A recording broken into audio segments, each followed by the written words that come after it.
Regarde ton frère, touche-le. Dis, sois vrai.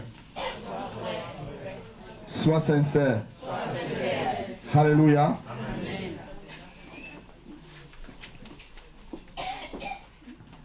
Nous allons étudier cet après-midi ce que c'est que la vraie et la fausse religion. Le caractère qui ressortent de la vraie religion et ceux qui sortent de la fausse religion. Amen. Dieu te jugera aussi selon ton caractère. Quand on parle de religion, là, on ne parle pas d'une dénomination. On parle de ce que, là, c'est la pratique. Alléluia. C'est la pratique de ce que Dieu t'a demandé. Dieu a demandé dans sa parole à faire. Alléluia. Il y a des gens qui sont faux et des gens qui sont vrais. Mais j'espère que cet après-midi, nous sommes tous vrais. Galates chapitre 1, verset 19. C'est l'apôtre, c'est un peu Jacques, parce qu'on va lire, on va un peu étudier dans le livre de Jacques cet après-midi. Et c'est dans ce livre-là qu'on va voir vraiment les caractéristiques de la fausse et de la vraie religion. Jacques, le livre de Jacques, on ne savait même pas qui a écrit. Mais il faut le savoir, c'est le frère du Seigneur même qui a écrit. Jacques là, c'est le frère de Jésus lui-même. Amen. Celui qui a écrit les épîtres de Jacques là, c'est ce que Paul confirme ici aux Galates. Amen. Quelqu'un peut le lire. Galates chapitre 1, verset 19. Il dit, mais je ne vis aucun autre des apôtres si ce n'est Jacques, le frère de qui? Seigneur. Voilà, c'était pour appuyer ce qu'on va maintenant étudier là. Ce que nous on étudie là, donc ça veut dire que ça vient d'une personne sûre. Amen. Ça vient d'une personne qui a l'esprit de Dieu. Qui avait l'esprit de Dieu. Et même, je peux dire qui a l'esprit de Dieu, parce que Dieu nous dit qu'on vit éternellement. Quelqu'un est d'accord avec moi? Amen. Amen. Dieu me dit que je ne veux pas mourir, mais que je veux seulement dormir. Un frère.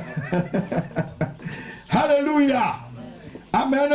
Jacques chapitre 1, verset 2 à 4. Quelqu'un le lit. Maintenant dans le livre de Jacques chapitre 1, verset 2 à 4. Vous savez, beaucoup de gens se disent chrétiens. J'ai vu un homme un jour dans un avion qui m'a dit, je suis de telle confession, mon père était de telle confession, ma mère était même diacre à l'église, mon père était diaconesse à l'église, ma mère était diacre à l'église et tout. Pour lui, puisque son père était diacre et sa mère diaconesse, il était sauvé. Je lui ai dit, frère, monsieur, vous avez besoin encore de Jésus. Alléluia. Amen. Vous avez besoin de Jésus. Lui, il était dans une religion. Amen. Jacques chapitre 1, verset 2 à 4. Jacques, serviteur, chapitre, verset 2. Verset 2. Commence par le chapitre, verset 2. 2 à 4. Mes frères, regardez comme un sujet de joie complète les diverses épreuves auxquelles vous pouvez être exposés. Continue. Sachant que l'épreuve de votre foi produit quoi? Continue, verset 4. Mais il faut que la patience accomplisse parfaitement son œuvre afin que vous soyez et accomplis sans faillir en rien. Dites avec moi la patience. La patience. Dis la patience. La patience. Vous savez, on est dans un monde qui va à double vitesse. Alléluia. On est en train de chercher à créer un TGV qui va quitter de Paris à New York en 5 heures de temps. Donc ça veut dire que tu vas quitter de Paris. Non, mais c'est même pas en 5 heures, on parle de 2 heures, pardon. Donc ça veut dire que c'est des trucs, c'est des supersoniques. L'homme veut aller très vite parce qu'on n'a pas la patience. Dis la patience. La patience. La patience. Mon âme entend très bien. Sois patient. Alléluia. Tu dois déjà connaître quand quelqu'un n'est pas patient, c'est que sa religion est quelque chose. La Bible dit que la patience doit produire des choses parfaites en toi. Il y a des gens quand ils viennent comme à l'église, ils vont voir les choses se passer comme un bâton magique. Pasteur prie. Si le pasteur prie, il faut qu'il voit directement le miracle. Je peux prier, tu vois le miracle. C'est pas moi qui décide du miracle. C'est Dieu qui décide du miracle. Comme Dieu peut bénir aussi graduellement. Alléluia. Il a dit aux enfants d'Israël, je ne veux pas chasser les Cananéens, les Phérésiens devant vous. Tout un moment, je vais les chasser au fur et à mesure. Dieu te bénit. Si c'est le miracle que c'est pour le moment là. Si c'est pour le moment là, si c'est le salut là, il veut faire le miracle, c'est tout de suite. Mais il peut aussi te bénir doucement. Donc un vrai chrétien doit être patient, notez-le. Celui qui est dans la vraie religion est patient. Celui qui pratique la vraie religion est patient. Et celui qui pratique la fausse religion n'est pas patient. Il vient à l'église, il veut tout voir, que tout va très vite comme en TGV. La Bible dit que quand tout semble être bon, c'est qu'il y a danger quelque part. Si tu vas dans une route, tu pars rapidement là et il n'y a pas d'obstacle. Arrête-toi un peu, tu dis mais il n'y a pas un piège quelque part. Alléluia. Quand tout semble être bon, c'est qu'il y a un danger caché quelque part. Amen. Donc un bon chrétien doit être patient. La vraie religion nous donne comme on a lu tout à l'heure, la joie dans les épreuves. Note-le. Lorsque je suis dans l'épreuve, je suis content. On ne bénit pas Dieu seulement parce qu'il nous a donné du travail. On le bénit aussi même quand on est dans le chômage. On ne bénit pas Dieu parce qu'il nous a donné le mari. On le bénit aussi même lorsqu'on est célibataire. Alléluia. On ne bénit pas Dieu seulement lorsqu'on est en bonne santé. On le bénit aussi lorsqu'on est malade. Amen. Alléluia. C'est ça la vraie religion. Lorsque vous êtes dans les problèmes et vous que vous bénissez Dieu, voilà vous terrassez Satan. Amen. Lorsque tu es malade, comme quand j'étais à l'hôpital, les gens venaient me regarder. J'avais 6 perfusions. Hein. Toi là. Je dis, tu ne peux pas partir sans que je ne te bénisse. Mets-toi à genoux. Je priais pour les gens avec les perfusions sur moi. Les gens me disaient, il est fou quoi. Dieu donné la idée de ma famille, mes grands frères. Mais est-ce qu'il est normal? Alléluia. Tu finissais de me rendre visite à l'hôpital et dis, mets-toi à genoux là. Tu te mets à genoux. Je prie d'abord pour toi avant que tu partes. On dit, même avec les perfusions, tu pries, oui. Les perfusions m'ont empêché d'adorer Dieu. Non. Alléluia. Amen. Un vrai chrétien doit accepter même la souffrance avec la joie. Amen. La Bible dit que la joie doit accomplir son œuvre. Il y a des gens, quand il y a une petite difficulté, tu ne le vois plus jamais, un pasteur. Quand il y a une petite difficulté, là, tu ne le vois plus. Il suffit qu'il attend quelque chose et que la chose ne vient pas. On a prié, la chose ne vient pas. Dieu ne donne pas encore la chose. Non, mais c'est un problème. Non, c'est un problème. Peut-être le pasteur là n'a pas l'onction. Le pasteur a l'onction, c'est toi qui as un problème, ta religion n'est pas bonne. Est-ce que c'est le moment de te donner vraiment la chose? On va lire tout à l'heure là, Dieu dit vous demandez, mais vous demandez mal. Alléluia. Qui peut donner la clé de sa voiture à un enfant de 10 ans?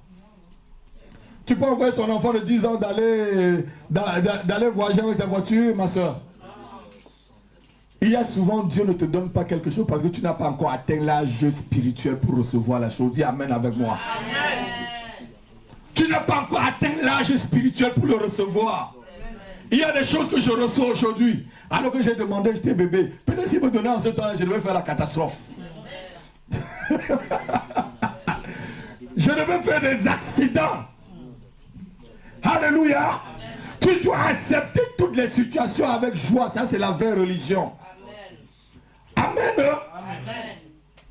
Accepter toutes les dispositions de Dieu avec joie. Devant une épreuve, chacun a deux choix. Dis avec moi deux choix.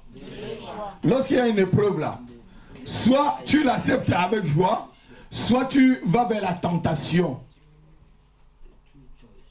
Hey. L'épreuve, soit tu l'acceptes avec joie, soit tu vas vers la tentation. Et vous allez voir tout à l'heure dans un verset, quoi, c'est au verset 13 ou au verset 12, Dieu dit que si quelqu'un est tenté, qu'il ne croit pas que c'est Dieu qui le tente. Dieu t'éprouve, mais il ne te tente pas. Amen. Ah non, quelqu'un ne me comprend pas. Amen. Dieu peut t'éprouver pour savoir si tu l'aimes vraiment. Mais c'est maintenant dans l'épreuve, c'est ton attitude. Si tu es patient et tu prends l'épreuve avec joie, alléluia, tu ne seras pas tenté. Amen. Mais si tu ne prends pas avec joie, tu seras amorcé par ta propre convoitise. On va lire là tout à l'heure. Amen. Amen. La marche chrétienne, c'est avoir vraiment une vie claire. Amen. Alléluia. Amen. Il faut avoir une foi inébranlable devant les épreuves, devant les sollicitations du mal. Nous ne devons pas perdre courage devant la tentation. Verset 12. Jacques chapitre 1, verset 12. Quelqu'un va le lire. Jacques chapitre 1, verset 12. Qu'est-ce que le Seigneur dit? Heureux l'homme qui supporte patiemment. Oui, ouais, heureux l'homme, verset 12 jusqu'à 13, voilà, c'est bon. Vas-y. Heureux l'homme qui supporte patiemment la tentation. Oui. Car après avoir été éprouvé, il recevra la couronne de vie que le Seigneur a promise à ceux qui l'aiment. Verset 13. Que personne lorsqu'il est tenté, ne dise c'est Dieu qui me tente. C'est Dieu qui me tente. Car Dieu ne peut être tenté par le mal. Dieu ne peut être tenté par le mal. Et il ne tente lui-même personne. Et il ne te tente pas, ma fille, mon frère, là, il ne te tente pas. Quand tu fais c'est toi-même, c'est toi-même. Vas-y.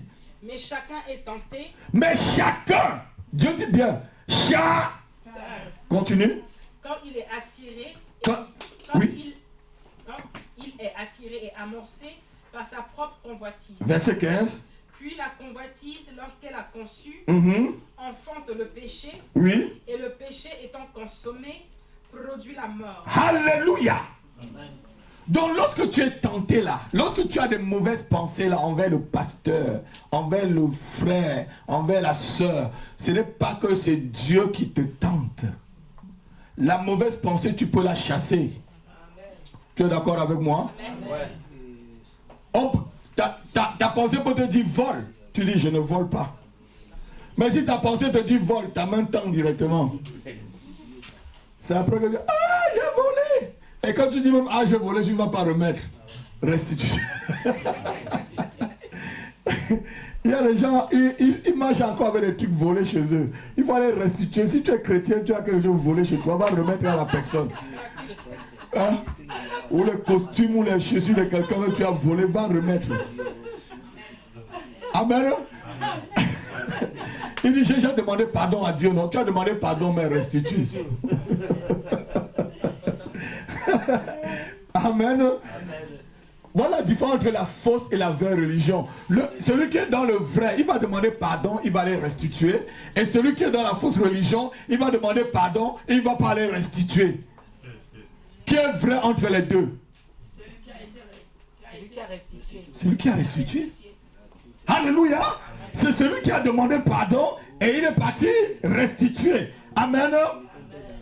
Nous devons reconnaître l'origine de la bénédiction divine. Verset 18. Jacques chapitre 1, verset 18. Il faut savoir que la bénédiction vient de Dieu. C'est ça le vrai croyant. Amen. Alléluia. Amen. La bénédiction, Malika, vient de Dieu. Amen. La bénédiction, mon frère, mon fils Eka, vient de Dieu. Amen. Alléluia. Il nous a engendrés selon sa volonté, par la parole de la vérité, afin que nous soyons en quelque sorte les prémices de sa créature. Dieu t'a engendré, c'est Dieu, ce n'est pas, tu ne viens pas du singe. Le vrai croyant, c'est qu'il vient de Dieu. Dis, je suis enfant de Dieu. J'ai les ADN de Dieu. J'ai le code génétique de Dieu. J'ai le caractère de Dieu. Au nom de Jésus. Et je refuse d'autres caractères. Au nom de Jésus-Christ. Vous savez, on apprend aux enfants que l'homme sort du singe. Et depuis longtemps, là, vous avez déjà vu un singe devenir un homme? Montrez-moi le premier singe qui est devenu un homme. Qui parle comme moi, là, qui prêche la parole de Dieu. Alléluia. Moi, je ne suis pas un singe. Je ne suis pas issu du singe. Alléluia. Que ceux qui croient qu'ils sont issus du singe, là, mais c'est des singes. Amen. Nous ne sommes pas les descendants du singe, mais nous sommes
ne sont pas pénibles.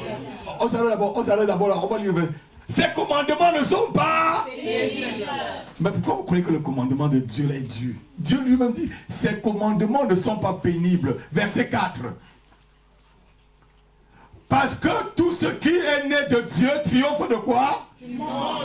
Et la victoire qui triomphe du monde, c'est notre foi. Tout ce qui est né de Dieu triomphe du monde. Dis avec moi, au nom de, lève tes mains. Je triomphe sur toutes les situations qui se présentent devant moi. À partir d'aujourd'hui, au nom de Jésus, je triomphe sur l'échec. Je triomphe sur la défaite. Je triomphe sur la calomnie. Je triomphe sur le célibat. Je triomphe sur le chômage. Je triomphe sur la pauvreté. Je triomphe sur la maladie. Je triomphe sur la jalousie.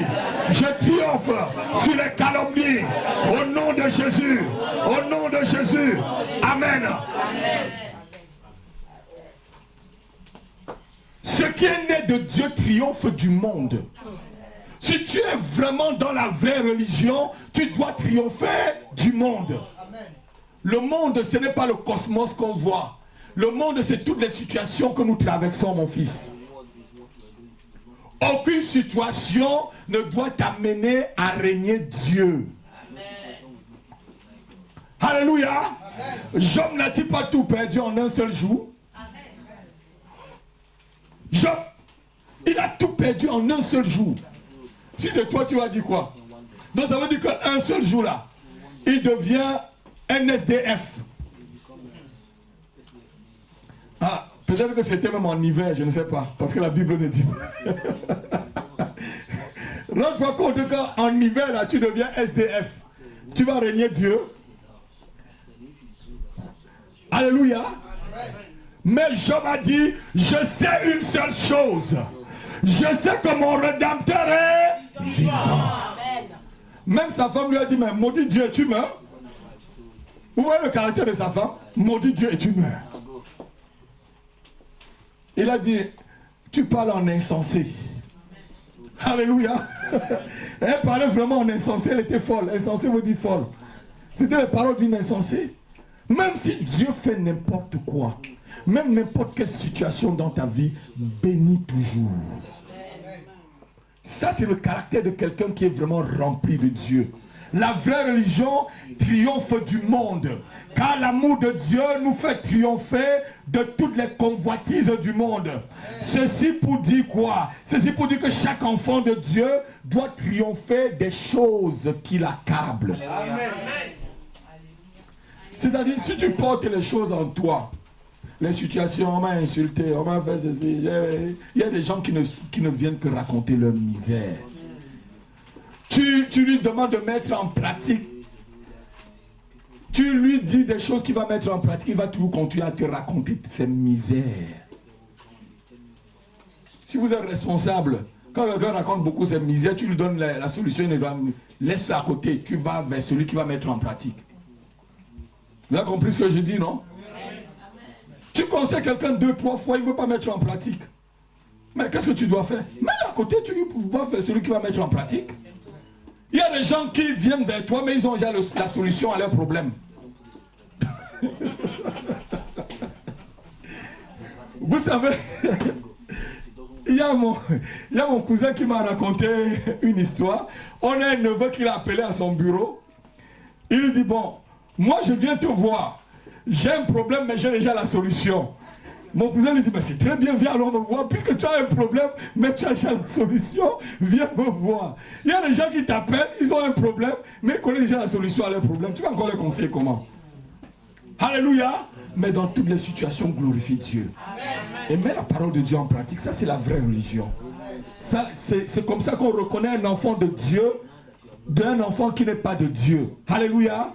Celui qui est dans la vraie religion est docile. Dis avec moi, docile. Obéissant. Fidèle. Mettant en pratique la parole de Dieu. Et fuyant toute vie de duplicité Au nom de Jésus. Voilà quelqu'un qui est vrai. Mais quelqu'un qui est comme ça, vacillant. Aujourd'hui, tu le vois comme ça, il est blanc, demain, il tourne le dos. Vous savez, je n'aime pas les gens qui me tournent la veste. Tu vois, il te tourne la veste directement, frère. Tu vois quelqu'un, tac, demain, il a retourné la veste, comme les politiciens. Vous savez, les politiciens retournent rapidement la veste. Hein? Tantôt il est rouge, tantôt il est jaune. Tantôt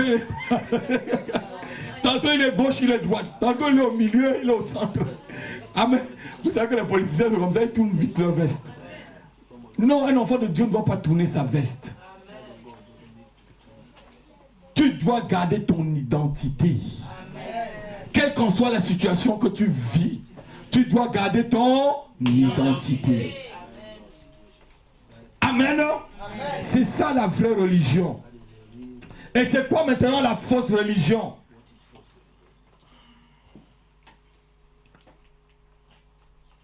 Vous savez, avant que je l'attaque la fausse religion, vous savez, il y a beaucoup de pharisiens dans les églises.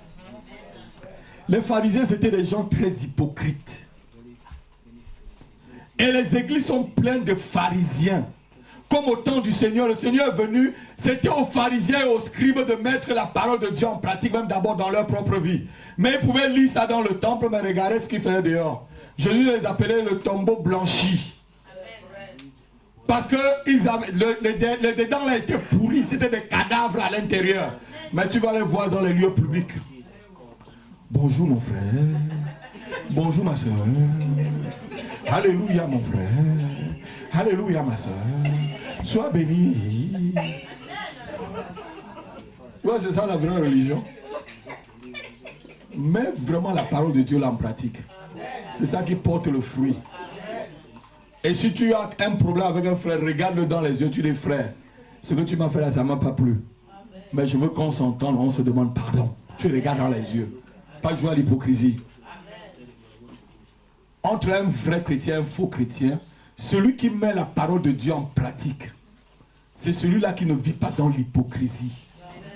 Dites avec moi, au nom de Jésus, je chasse de ma vie toute hypocrisie dans mon corps, dans mon âme, dans mon esprit, dans mes expressions, dans mes paroles.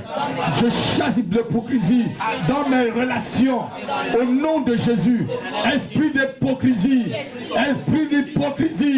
sors de ma vie et lâche prise de ma vie, lâche prise de ma vie chrétienne, au nom de Jésus. Amen. Vous savez, l'hypocrisie, je n'aime pas. C'est pour ça qu'on va te dire que le pasteur a pied sévère. Ma fille Honorine, comme tu me vois là, c'est comme ça que tu vas me voir jusqu'au ciel. Amen. Comme vous me voyez là, c'est comme ça que je serai. Ma fille peut vous dire. Elle me connaît plus les années, elle peut vous dire la même chose. Je veux seulement m'améliorer en bien, pas en mal. Si je m'améliore, je veux chercher à m'améliorer en bien, pas en mal. Tel que je suis, je serai comme ça avec vous. Je ne veux pas vous être là comme ça demain. On voit que le pasteur, il commence à montrer le... Et si tu viens vers moi, viens aussi comme ça. Parce que si tu viens comme ça, je veux pas cac. Pasteur Lion. Il y a quelqu'un qui m'a appelé un jour Pasteur Lion. Amen. Si tu viens vers moi, tu es comme ça. Demain, je te vois comme ça. Tu fais comme ça.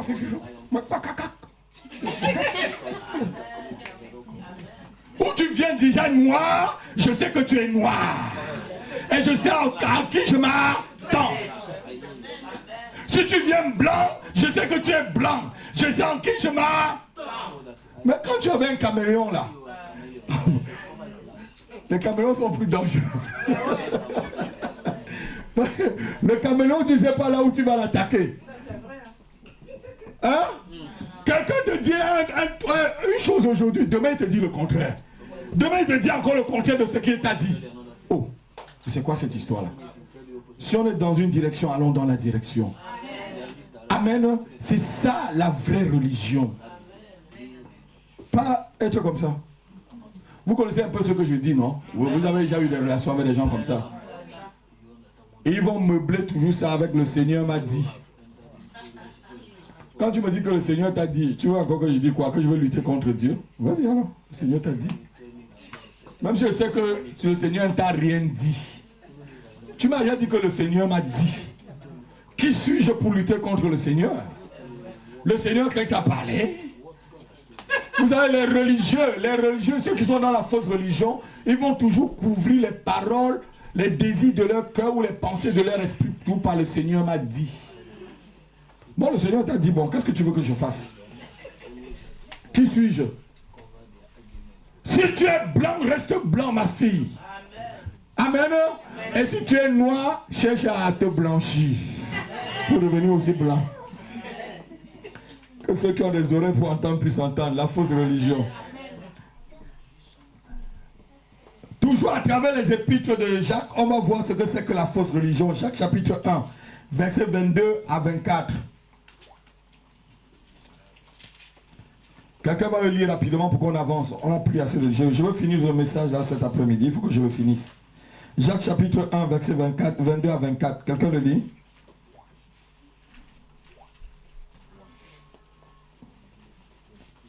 « 22 à 24.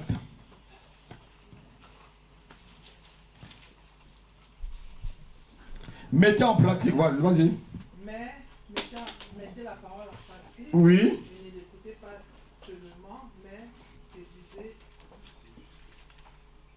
Et ne l'écoutez pas seulement, vous séduisant vous-même. Car, je continue. Oui, continue jusqu'au verset 24. Car si quelqu'un écoute la parole et ne la met pas en pratique, il est semblable à un homme qui considère sa face naturelle dans un miroir.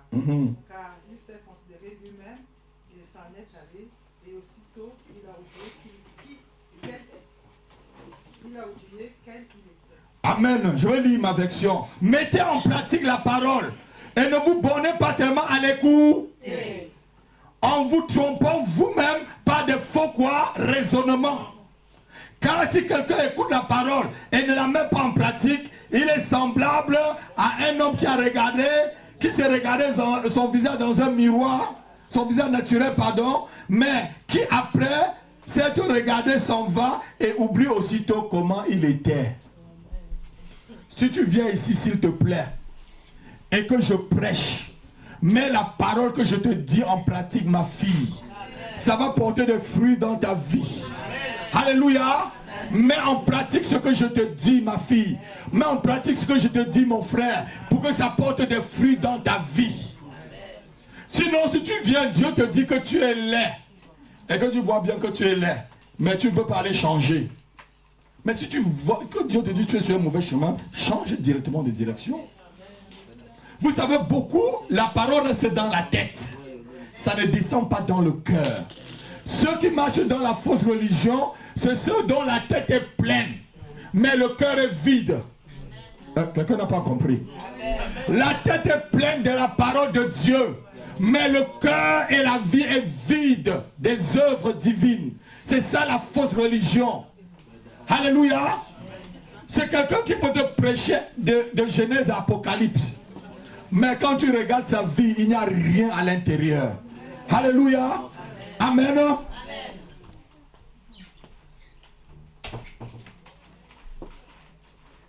Quand tu regardes sa vie, est-ce que la vie de Dieu est vraiment dans la personne? Il y a certaines personnes qui disent, si c'est comme ça ton Jésus là, moi je peux pas aller dans votre église. Parce que quoi, la parole est restée au niveau de sa tête.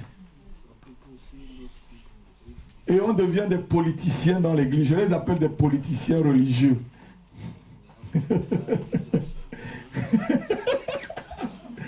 C'est des politiciens religieux. Amen. Amen. Lorsque tu viens à l'église et que tu écoutes le pasteur prêcher, ne cherche pas, et que tu ne cherches pas à mettre les enseignements du pasteur en pratique, tu es dans la fausse religion. Lève ta main, tu te repens, dis Seigneur, pardonne-moi. Depuis le jour où j'écoute ta parole et je ne la mets pas en pratique, Seigneur, pardonne-moi. Seigneur, pardonne-moi. Je veux mettre ta parole en pratique pour pouvoir jouir des bénédictions qui découlent de ceux qui mettent ta parole en pratique. Au nom de Jésus-Christ. Amen. Tu viens, on prêche. Mais je ne veux pas prêcher avec Dieu. Moi, je mets la parole en pratique aussi dans ma propre vie. Pour pouvoir jouir. Alléluia. Si je vous dis un truc, c'est bon aussi pour moi. On me dit que les prêtres disaient, fais ce que je te dis, mais ne fais pas ce que je fais. Amen. Fais ce que je te dis et fais aussi ce que je fais. Paul pouvait dire, soyez mes imitateurs, non? Comme moi, je suis l'imitateur de Christ. Si je fais un truc qui est bon, pourquoi je vais refuser que vous fassiez la même chose? Hein? Si c'est bon, ma fille, je vais te dire aussi de le faire. Amen. Est-ce que la parole c'est bon pour les autres, c'est pas bon pour moi? Moi, je me mire à l'intérieur de la parole. Alléluia. Mettre la parole de Dieu en pratique. Si tu ne mets pas la parole de Dieu en pratique, tu es dans la fausse religion. La fausse religion fait le favoritisme. Jacques chapitre 1, verset 1 à 9. Si vous voyez quelqu'un qui est bien habillé et qu'il entre dans votre... Lisez, quelqu'un va se lever, il lit vite. Il dit si quelqu'un qui est bien habillé entre, vous avez dit prendre la première place, l'autre qui n'est pas bien habillé, assois-toi là-bas derrière. Lis. Jacques chapitre 1, verset 1 jusqu'à 9. Lis. Jacques chapitre 2, pardon, verset 1 jusqu'à 9. Chapitre 2, verset 1 jusqu'à 9. Lis. Mes frères, que votre foi en notre glorieux Seigneur Jésus-Christ Oui. soit l'exemple de toute acception de personne.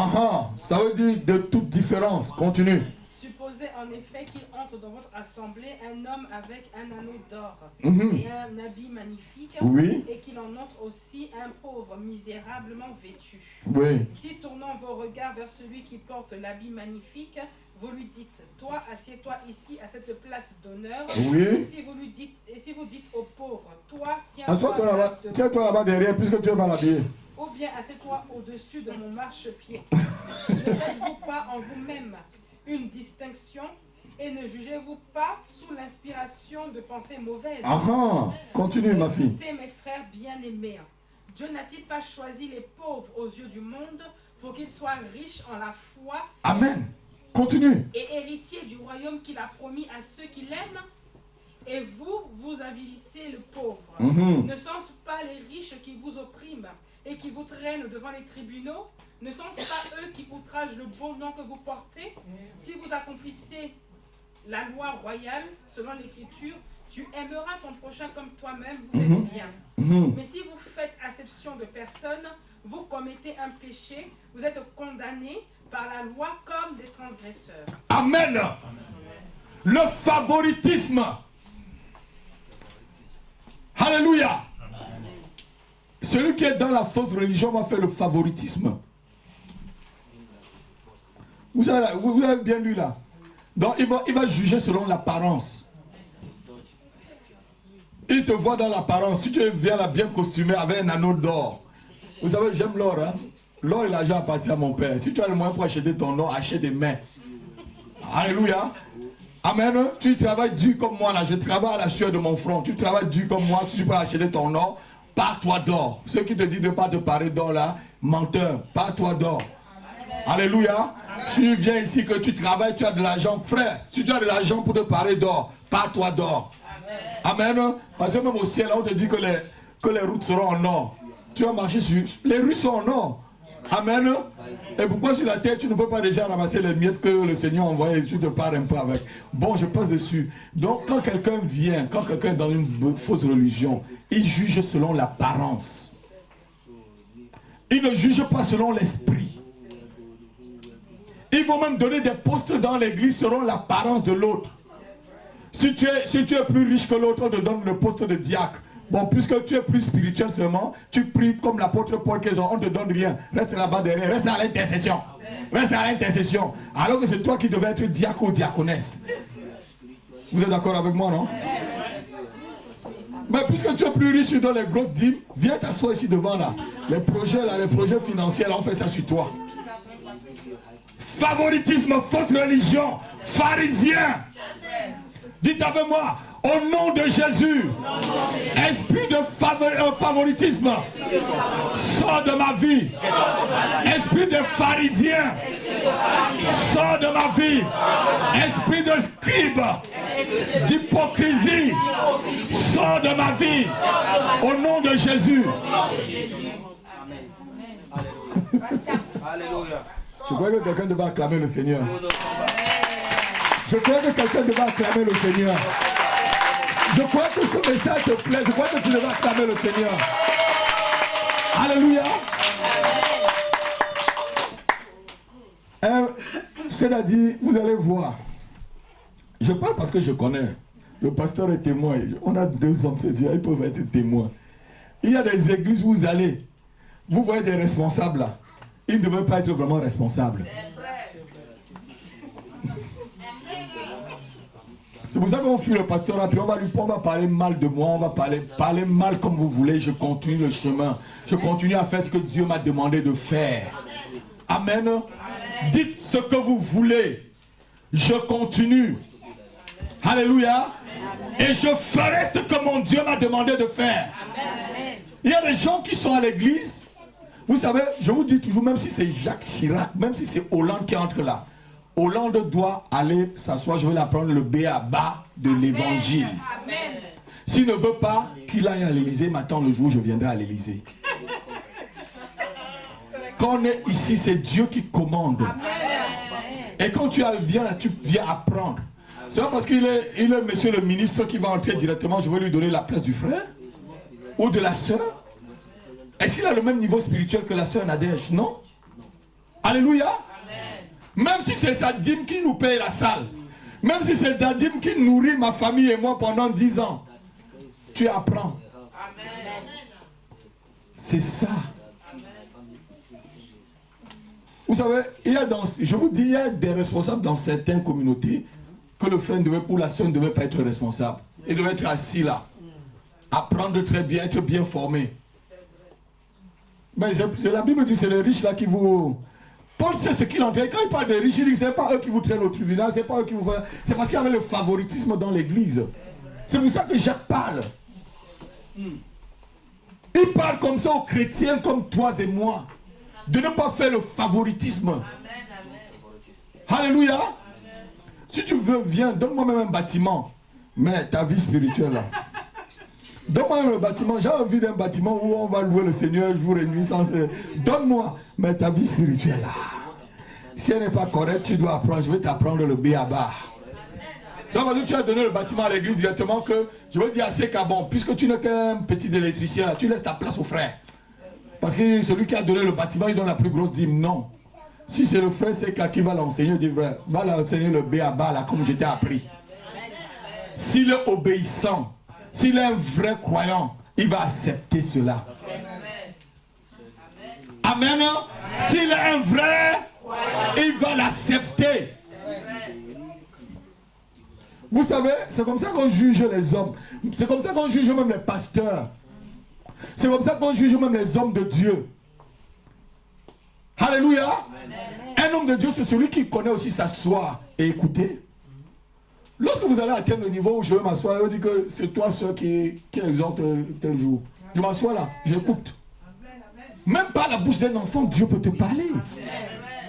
Dans ton exhortation là, je peux avoir seulement un seul mot et c'est la réponse à ma prière depuis des années. Alléluia. C'est ça un homme de Dieu. C'est ça la vraie religion. Mais la fausse religion va tout te montrer que je suis le big shop. Archi big shop. En mettant là, il y a les big shops, les archi. Donc, archi là veut dire qu'il est en haut de l'autre. Alors qu'il marche sur la même terre là comme toi et moi. Amen. Donc, la fausse religion fait le favoritisme. La fausse religion est partiale. Alléluia. La fausse religion manque de miséricorde, verset 13. Toujours Jacques chapitre 2, verset 13. La fausse religion, c'est quelqu'un qui manque de miséricorde. Vous allez voir des gens qui sont durs. J'ai déjà vu des gens durs dans ma vie. J'ai déjà vu des gens durs. Durs plus que l'acier. Hein? Des gens, ça dit que si tu es enfant de Dieu, sois souple, maman. Il faut être quelqu'un de souple. Quand tu es dur là, Dieu va donner un coup et tu vas te casser en 1000 morceaux. Verset 13, Élise. Dieu va te donner un coup. Verset 13, quelqu'un peut le lire pour moi? Car le jugement est sans miséricorde pour qui n'a pas fait miséricorde. La miséricorde triomphe du jugement. Amen. Le jugement sera sans miséricorde pour celui qui n'a pas de miséricorde. Si tu ne connais pas pardonner à ton frère, comment tu es dans la vraie religion? Tu as un problème avec ton mari. Hein? Je ne peux pas oublier ce que tu m'as dit. Hein? Je ne peux pas pardonner. J'ai même pardonné là, mais ce n'est pas vraiment pardonné.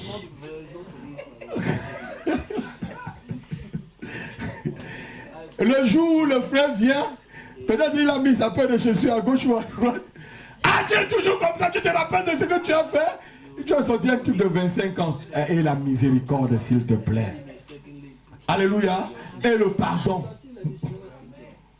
Vous savez, on nous a raconté l'histoire d'une sœur qui a refusé de pardonner à son mari. Jusqu'à elle est partie se séparer de son mari. Et finalement, elle a souffert, elle a même quitté l'église. Les pasteurs sont venus lui dire, s'il te plaît, laisse tomber cette affaire. Zéro. Ah! Vous connaissez des gens comme ça? Des gens qui sont durs. Tout Paris peut parler. Le Conseil de sécurité des Nations Unies peut se réunir. Nada. On peut faire même un vote au Parlement européen. Nada. Tu connais ce genre de personnes, frère, c'est quoi? Même le Parlement européen fait le vote. Nada. Mais quelqu'un comme ça, qu'est-ce que vous allez faire? Qu'est-ce que vous pouvez faire avec quelqu'un comme ça? C'est quelqu'un vraiment qui est dur et sans miséricorde. Amen. Il faut être souple. Si Dieu devait te condamner, toi qui me regardes, si Dieu devait te condamner, c'est que tu es déjà mort ou morte. Quand Jésus a dit, si celui qui n'a pas péché jette la première pierre, la Bible dit quoi? Tous, leur conscience a commencé à leur parler. Ils étaient en train de jeter la pierre sur la dame parce qu'elle a commis l'adultère. Combien d'adultères étaient eux-mêmes? Peut-être que l'homme même qui avait commis l'adultère avec la femme était dans la foule. Parce qu'on avait attrapé la femme, où était l'homme? La femme avait commis l'adultère seule. On commet l'adultère seul. Pasteur, elle avait commis l'adultère seule. Mais regardez-moi, église. Est-ce qu'elle avait commis l'adultère seule? C'était avec un homme, non? Mais pourquoi c'est elle seule qu'on l'habitait? Alléluia. Si tu sais que tu es quelqu'un de faillible, pardonne à ton frère, pardonne à ta soeur. Vous savez, il y a des gens qui sont même plus justes que Dieu. Et ils croient même qu'ils sont plus saints. Lorsque tu commences à croire que tu es plus saint que le Seigneur là, c'est un piège pour toi-même.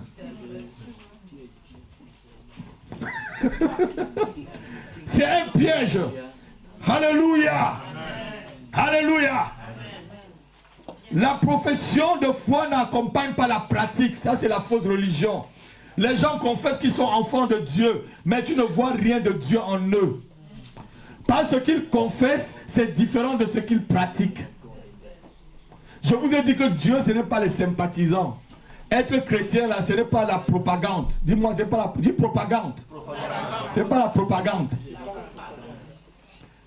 Il y a des gens qui vont te dire, ah, je suis évangélique. Alléluia, alléluia. Va au château rouge, tu le vois.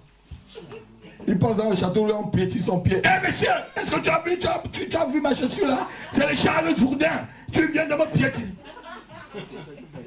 Alors que tu vas la voir à l'église, c'est elle qui va chanter, alléluia, pasteur. Elle va même acheter les chemises au pasteur. Ne m'achète pas les chemises, mais mets la parole que je te dis en pratique. Ne m'achète pas des costumes, mais mets la parole que je te dis en pratique. Si tu la mets en pratique, ton cœur va amener un jour de m'acheter des costumes en vrai. Alléluia. Ne m'achète pas les costumes pour me flatter. Oui, ne me flatte pas. Ne me flatte pas. Amen. Mets la parole de Dieu en pratique. Vous savez, il y a des gens, puisqu'ils ne mettent pas la parole en pratique, ils vont te montrer qu'ils sont très pieux. Je veux que quand tu me bénis là, que ça sort vraiment d'un cœur sincère. Que quand tu me donnes un costume là, quand je mets sur moi là, l'onction coule. Pas un costume qui va bloquer l'onction. Hein? Quand tu me donnes une chemise, je mets là, que l'onction coule vraiment sur cette chemise là. De façon que si j'enlève même la chemise, je touche quelqu'un, la personne est guérie. Pas qu'une chemise qui va bloquer l'onction sur moi. Parce que l'origine est douteuse.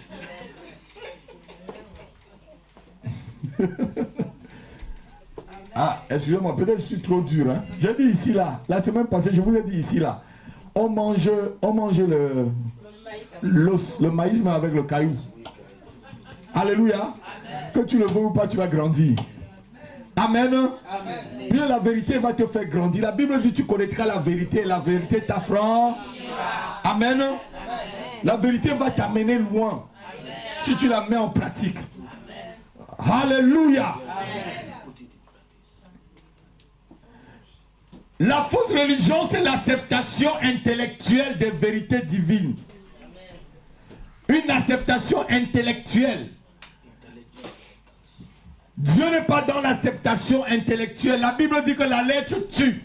Mais c'est l'esprit qui vit. La lettre là, c'est l'acceptation intellectuelle. C'est les choses intellectuelles. Dieu est dans l'esprit. Dieu est esprit.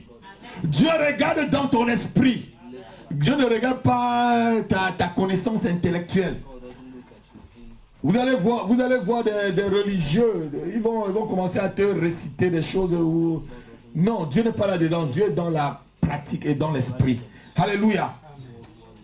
La langue qui est sans bride, la langue qui est sans retenue. On va le lire. Jacques chapitre 3, verset 1 à 8. Les gens qui sont dans la fausse religion, ils vont trop parler. Trop parler. Trop parler. Et que ça ne donne rien du tout. Parle-moi moins, mais va parler plus à Dieu. Amen. Alléluia. Je parle beaucoup quand je suis devant vous parce que je suis en train de prophétiser. Alléluia. Je prophétise la parole de Dieu. Mais quand je suis seul, je préfère ne pas beaucoup parler, mais parler à Dieu. Amen. Alléluia. Jacques chapitre 3, verset 1 à 8. Lis ma fille. Mes frères, qu'il n'y ait pas parmi vous un grand nombre de personnes qui se mettent à enseigner. Car vous savez que nous serons jugés plus sévèrement. Oui. Nous branchons tous de plusieurs manières. Exactement. Si quelqu'un ne branche point en parole, c'est un homme fait, capable de tenir tout son corps en bride. En bride. Continue. Si nous mettons le mors dans la bouche des chevaux pour qu'ils nous obéissent, nous dirigeons aussi leur corps tout entier. Ah, exactement. Voici même les navires qui sont si grands et que poussent des vents impétueux sont dirigés par un très petit gouvernail au gré du pilote. De même, la langue est un petit membre. La langue est un petit membre qui fait, vas-y. Et elle se vante de grandes choses. Elle se vante de quoi? Je dis l'acceptation intellectuelle. Je suis chrétien depuis 40 ans. Il y a des gens qui te disent qu'ils sont chrétiens depuis 40 ans. Tu vois même qu'il n'est pas chrétien depuis 4 jours. Lis, continue. La langue se vante de beaucoup de choses. Continue. Elle se vante de beaucoup de choses. Oui. Voici comme un petit feu peut embraser une grande forêt. La langue aussi est un feu. Oui. C'est le monde de l'iniquité. C'est le monde de l'iniquité. La langue est placée parmi nos membres, souillant tout le corps et enflammant le cours de la vie. Attends, arrête-toi là. Pourquoi la langue peut souiller tout le corps? Jésus a dit que ce n'est pas ce que tu entres dans ta bouche là qui te souille, mais c'est ce qui sort de ta bouche. Amen. C'est pas parce que j'ai mangé du porc ou de n'importe quoi que cela va me souiller, non. C'est pas parce que j'ai bu ça ou ça que ça va me souiller, non. Quand je mange, je bois là, qu'est-ce qui sort de ma bouche maintenant? Hein? Ce qui sort de ma bouche, est-ce que c'est pur ou pas? Parce que ce qui sort de ma bouche vient vraiment de mon cœur. C'est de l'abondance du cœur que la bouche parle. Continue ma fille, continue le verset. La langue est placée parmi nos membres, souillant tout le corps et enflammant le cours de la vie, étant elle-même enflammée par la gêne. Toutes les espèces de bêtes et d'oiseaux, de reptiles et d'animaux marins sont domptés et ont été domptés par la nature humaine. Mais la langue, aucun homme ne peut la dompter. C'est un mal qu'on ne peut réprimer. Elle est pleine d'un venin mortel. Par elle, nous bénissons le Seigneur notre Père. Par elle, nous bénissons le... continue ma fille. Et par elle, nous maudissons les hommes faits à l'image de Dieu. Arrête-toi là. Comment ta bouche là, dans la même bouche là, peut sortir la malédiction et la bénédiction? Comment dans la même bouche là peut sortir la vérité et le mensonge? Alléluia. C'est là où on reconnaît ceux qui sont vrais de ceux qui sont fausses dans la fausse religion. Amen. De ta bouche ne doit pas sortir de la même source, frère. Ne doit pas sortir l'eau douce et l'eau amère, frère Jean-Marie. C'est ça. Il y a un problème. Je vous ai dit tout à l'heure que les caméléons là, ceux qui sont noirs et blancs en même temps là, fuyez-les. Ou tu es noir, tu arrives à l'église, je sais que tu es noir. J'ai affaire avec quelqu'un qui est noir. Je me dis, bon, assois-toi là, je saurai comment parler avec toi. Tu es blanc, je sais que j'ai affaire avec quelqu'un qui est blanc. Assois-toi là, mais quand tu es noir et blanc en même temps, tac, tac, tu changes, pac, pac, pac. Les situations, tu changes la veste, pac, pac, pac. Oh. Non, non. Comment tu crois que tu vas être d'abord béni? Quand une situation vient, tu fais pac, pac, pac. Non, sois vrai. Amen. Amen. Vous savez, les leaders et ceux qui gagnent, c'est toujours ceux qui ont tenu jusqu'à la fin. Amen. En faisant une petite parenthèse, si après vous voulez vous couper, j'ai appris que M. Barbeau est resté seul dans son parti avec sa femme. Ils étaient restés deux. Ceux qui sont de la Côte d'Ivoire, vous êtes d'accord avec moi? Mais il a continué. Parce qu'il avait une vision pour cette nation. Et l'histoire donnera raison à cet homme. Amen. Yes. Ils sont restés deux, son épouse et lui. Et ils ont continué. C'est pas parce qu'il y a une situation difficile que tu dois directement changer. C'est pas parce qu'il y a une situation difficile à l'église que tu vas directement fuir. Ou peut-être lâcher le pasteur, lâcher ta caméra, lâcher ta place, lâcher ceci. Amen. Quand il y a une situation difficile, reste. Regarde. Si la situation difficile n'attaque pas ta foi, si la situation difficile n'attaque pas ta vie, si la situation difficile, ce n'est pas de la sorcellerie pour te détruire, si ce n'est pas une foi pour détruire ta propre vie, mais si c'est des petites incompréhensions, reste, on résout le problème. Amen. Amen. Mais puisqu'il y a des situations où il faut fuir, hein. Il faut prendre Tokyo, comme on dit au Cameroun. Parce que si tu ne prends pas Tokyo, tu payeras de ta propre vie en ce temps-là. Ma fille dit ça. Alléluia. Mais si c'est des petites mésententes, tu n'as pas bien compris une parole et tout, mais non. Alléluia. Amen. Amen. Ceux qui ont des oreilles pour entendre puissent entendre. Amen. Alléluia. La langue. La Bible dit qu'on a tout maîtrisé, mais sauf la langue. La langue, personne n'a pu maîtriser la langue. Si tu es quelqu'un qui maîtrise ta langue, frère, c'est que tu es quelqu'un qui est parfait. C'est vrai. Mes soeurs, je sais que c'est toujours les soeurs qui parlent beaucoup. C'est pas que je suis misogyne. Hein. Quand monsieur parle, il dit une parole, tu es déjà à la 10e parole là. Il a dit un seul mot, tu as dit 10. Comment tu veux qu'il y ait la paix à la maison?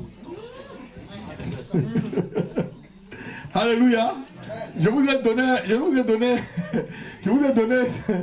un truc pendant le séminaire. Et on a conseillé à une soeur de mettre l'eau dans sa bouche quand son mari arrive. Elle mettait l'eau dans la bouche. Maman, tu n'avales pas jusqu'à ce que tu le sers.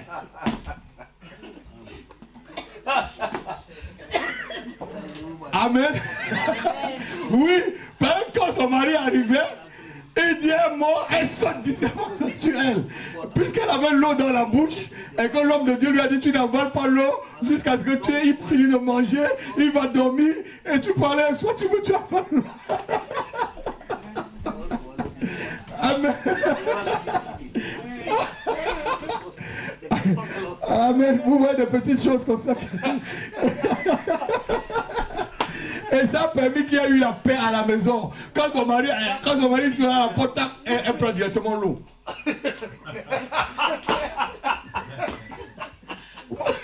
Et ça a permis qu'il y ait le calme. Il y a eu le calme et le couple a été sauvé. Alléluia. Je crois que quelqu'un devait acclamer le Seigneur. Je crois que quelqu'un devait acclamer. Alléluia. Le couple a été sauvé comme ça. C'est comme ça que le pasteur a sauvé le couple de la sœur. Et elle met l'eau à la bouche.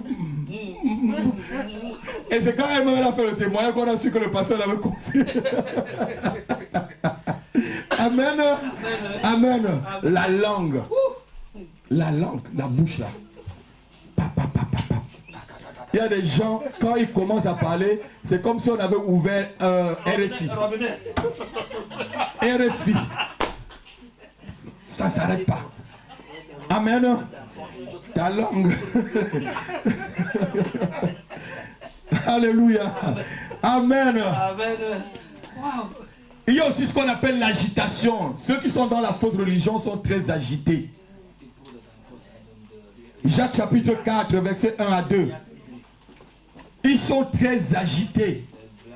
Les agitations, c'est ça les signes de la fausse religion. D'où viennent les luttes? D'où viennent les querelles parmi vous? N'était-ce pas de vos passions qui combattent dans vos membres? Vous convoitez et vous ne possédez pas. Vous êtes meurtriers et envieux et vous ne pouvez pas obtenir. Vous avez des querelles et des luttes et vous ne possédez pas parce que vous ne demandez pas. Vous demandez et vous ne recevez pas parce que vous demandez mal. Dans le but de faire quoi? Satisfaire vos passions. Adultères que vous êtes, ne savez-vous pas que l'amour du monde est inimitié contre Dieu? Celui donc qui veut être ami du monde sera ennemi de Dieu. Vous allez voir que ceux qui sont dans la fausse religion, ils se conforment au monde. Je ne demande pas que vous ne marchez pas avec ceux qui sont dans le monde ou que vous n'allez pas vers eux, allez vers eux pour les apporter la bonne nouvelle. Mais ne vous conformez pas au monde. N'aimez pas le monde.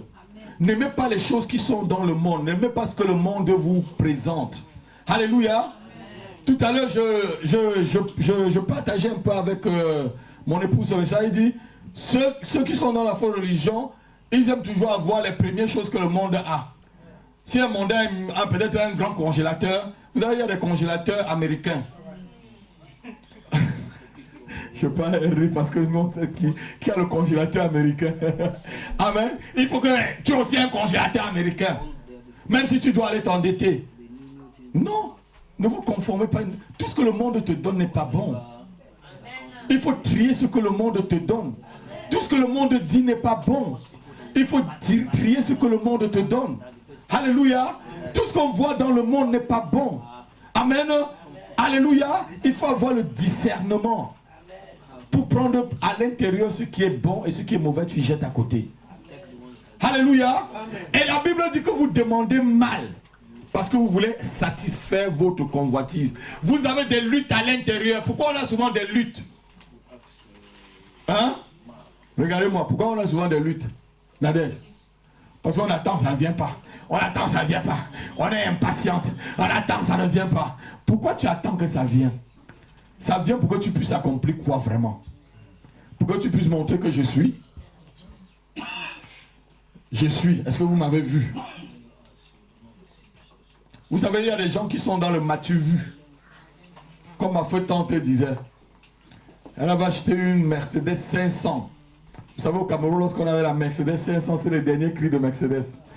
Son fils lui dit, maman, maman, Ça, c'est le m'as-tu vu.